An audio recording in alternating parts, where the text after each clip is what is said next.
बालिका शिक्षा का कोई तोल नहीं, बालिका शिक्षा का कोई तोल नहीं, क्योंकि ज्ञान के बिना जीवन का कोई मोल नहीं। नमस्कार, मैं डॉक्टर सपना अग्रवाल अपने चैनल में आप सभी का दिल से स्वागत करती हूँ। ऊपर जो पंक्तियाँ मैंने कही हैं वे सावित्रीबाई फुले को आधार बना के कही है। सावित्रीबाई फुले कौन थी और उन्होंने भारत के लिए क्या किया, इसकी संक्षिप्त जानकारी मैं आप सभी को देना चाहूँगी। सावित्रीबाई फुले पूरे देश की महानायिका थी, हैं और रहेंगी। महज 9 वर्ष की उम्र में इनकी शादी श्री ज्योतिराव फुले से हुई थी। तब ये बिल्कुल भी पढ़ी लिखी नहीं थी। श्री ज्योतिराव फुले ने न सिर्फ इन्हें शिक्षित किया, बल्कि बालिका शिक्षा के प्रचार प्रसार में प्रत्येक कदम पर इनका साथ दिया।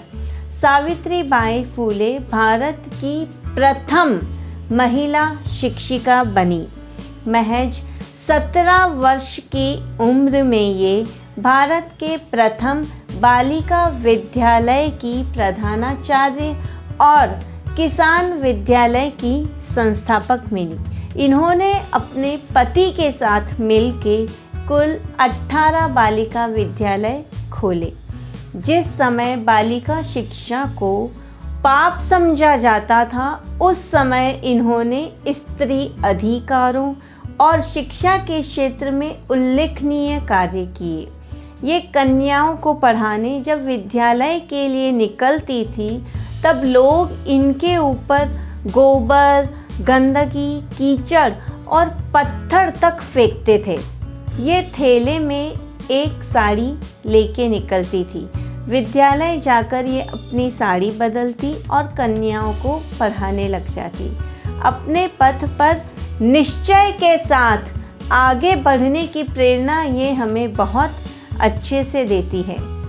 इसके अतिरिक्त इन्होंने बाल विवाह, सती प्रथा, छुआछूत और विधवा विवाह निषेध जैसी कुरीतियों के विरुद्ध भी कार्य किया। इन्होंने विधवाओं के लिए भारत का पहला महिला संगठन बनाया, जिसके तहत इन्होंने बाल हत्या प्रतिबंधक गृह की स्थापना की। क्योंकि उस समय विधवाओं को एक समाज गर्भवती कर आत्महत्या के लिए छोड़ देता था। ऐसी विधवा, बेसहारा और गर्भवती महिलाओं के लिए सावित्रीबाई फुले ने बाल हत्या प्रतिबंधक गृह में शरण प्रदान करी, वो भी बिना किसी सवाल के, और उनकी देखभाल की जाती, उनकी प्रसूति की जाती और वहाँ पे उन बच्चों की परवरिश भी की जाती थी।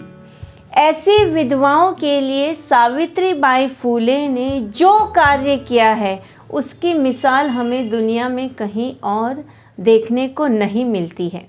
प्लेग महामारी के दौरान मरीजों की सेवा करते हुए ये प्लेग से ग्रसित हो गई और इनकी मृत्यु हो गई। 1998 में इंडिया पोस्ट ने इनके सम्मान में एक डाक टिकट भी जारी किया था। सावित्रीबाई फुले की कहानी सुन के हमारा सर गर्व से ऊंचा हो जाता है। प्रत्येक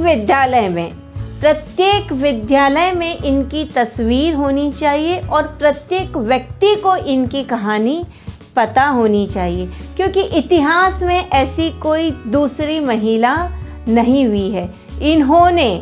सावित्रीबाई फुले ने भारत की मरी हुई और मार दी गई औरतों को पुनर्जीवन प्रदान किया है और वर्तमान समय में महिला सशक्तिकरण का सर्वप्रथम श्रेय निसंदेह रूप से सावित्रीबाई फुले को ही जाता है।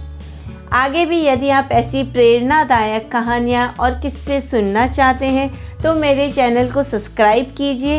यदि ये कहानियाँ किस्से आपको अच्छे और सच्चे लगते हैं तो लाइक कीजिए, शेयर कीजिए। जल्द ही आपके सामने प्रस्तुत होंगी। तब तक के लिए धन्यवाद।